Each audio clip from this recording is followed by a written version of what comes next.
नमस्कार सभी को। मैं क्षमा ओम। अभी हम पढ़ रहे हैं विज्ञान भैरव तंत्र ओशो के पर्सपेक्टिव से। जो उन्होंने बुक लिखी है उसके अनुसार बहुत ही सरल भाषा में उन्होंने समझाया है।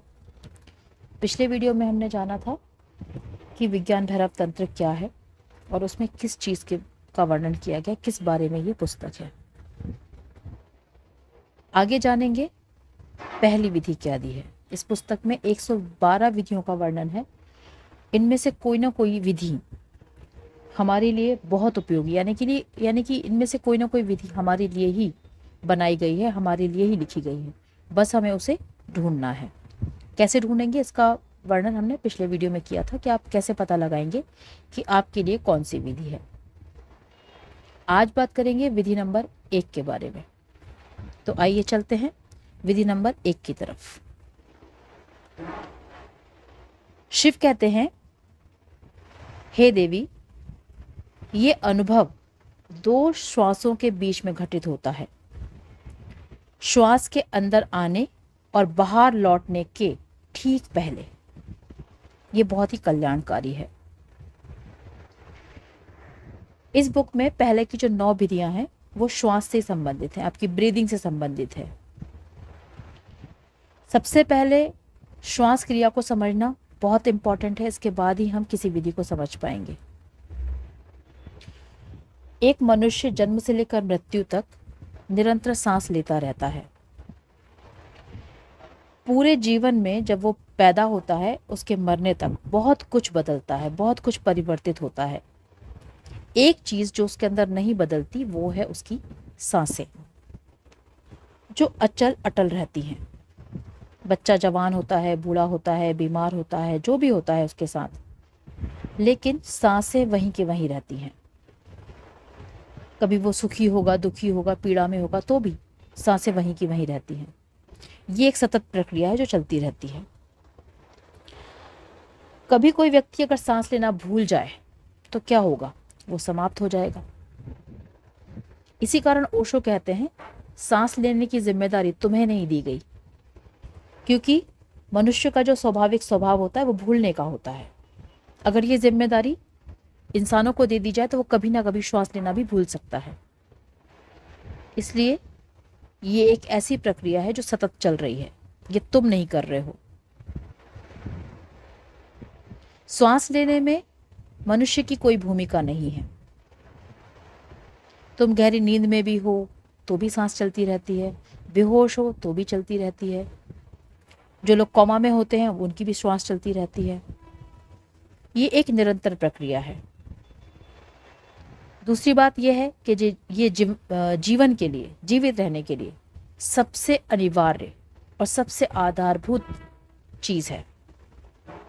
इसलिए भारत में सांसों को प्राण भी कहते हैं, प्राणवायु, प्राण भी कहते हैं, जीवन भी कहते हैं, क्योंकि जीवन श्वास से जुड़ा है। श्वास है तो जीवन है, श्वास नहीं तो जीवन नहीं। हमारे अंदर की जो श्वास होती है वो एक पुल का काम करती है। किस किस के बीच में?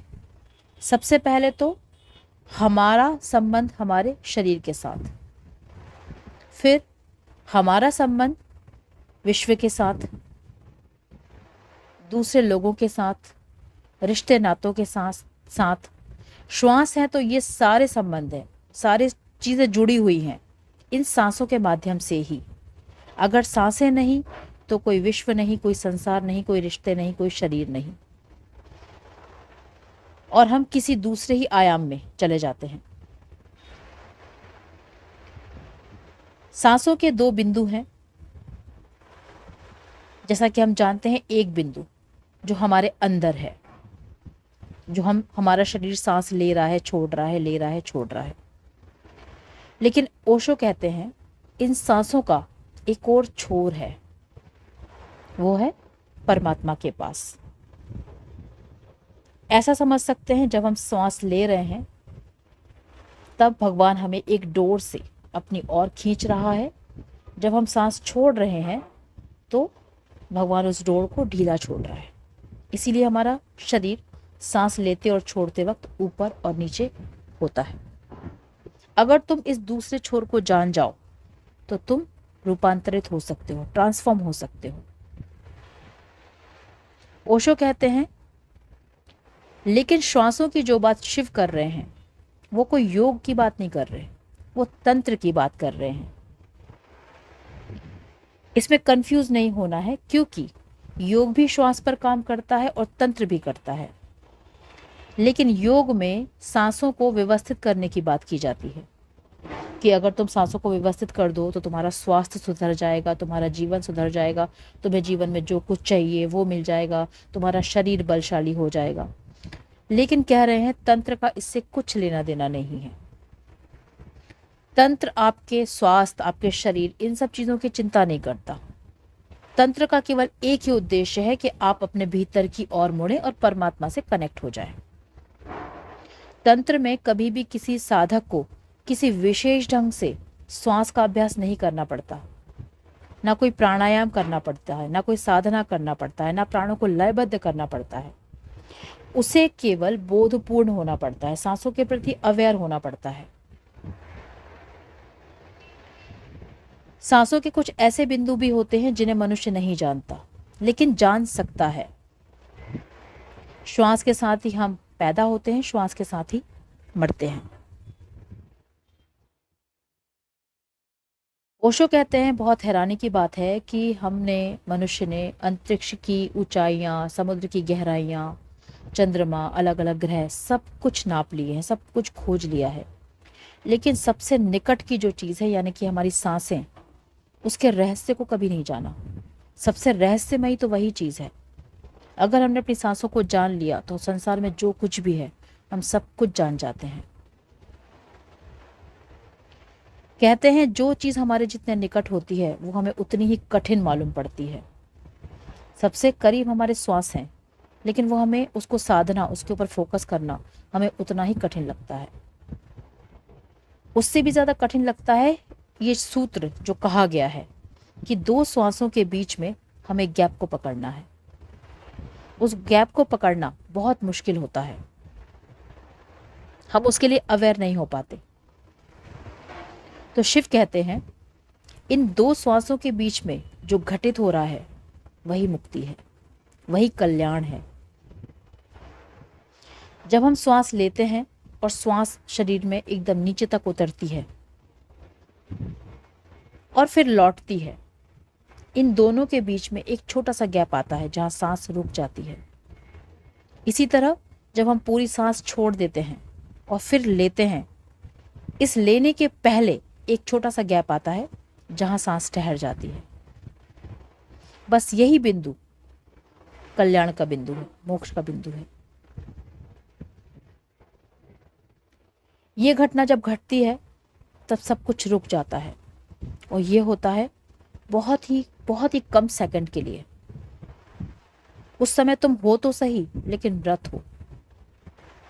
ये क्षण इतना छोटा होता है, कह सकते हैं कि 1000वें हिस्से से भी कम समय के लिए ये घटना घटित होती है।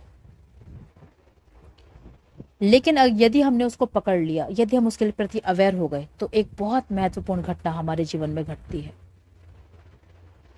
तंत्र जब होता है, तंत्र में जब हम बाहर सांस छोड़ते हैं तो वो मृत्यु है, जब हम सांस ले रहे हैं तो वो पुनर्जन्म है।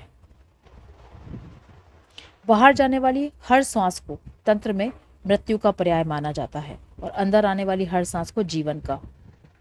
इसलिए हम हर सांस के साथ मरते भी हैं और जन्म भी लेते हैं। ये निरंतर चलता रहता है। श्वास को जो है वो चेंज नहीं करना है इस विधि में। आपको तेज तेज, गहरी गहरी ऐसे सांसें नहीं लेना है। जैसी सांस आप लेते हैं केवल वैसी ही लेते रहना है, लेकिन उसके गैप को पकड़ने की कोशिश करना है। सुनने में ये जितनी सरल लगती है विधि, करते समय ये आपको उतना ही कठिन लगेगी, क्योंकि आप बार बार उस चीज को मिस करते जाएंगे।